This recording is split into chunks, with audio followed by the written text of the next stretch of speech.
შეიძლება თუ არა, ზღვაზე გამოვიყენოთ იგივე მზისგან დამცავი საშუალება, რასაც ვიყენებთ ქალაქში. არა, ჩემო კარგებო, გეტყვით რატო.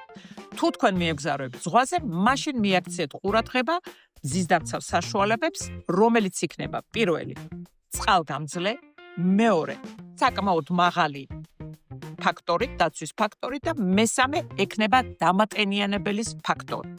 დამატენიანებელი აუცილებელია მოგხსენებათ ცხელა, ani კარგავს ტენს, ამიტომაც აი ამ სამ ფაქტორს სამივეს ერთში მე შემიძლია გითხრათ, რომ თავი და ბოლო უნდა შეიცავს აი ეს დეკლარეს მზისგან დამცავი საშუალება არის საკმაოდ დიდი მოცულობის, იმიტომ რომ ეს არის განკუთვნილი ტანისთვისაც 100 მგ-ია და ტანზეც გეყოფათ, მაგრამ უყურეთ, როცა ჩახვალთ წყალში და ამოხვალთ, მაგის შემდეგ საგჭირდებათ აუცილებლად დამატება.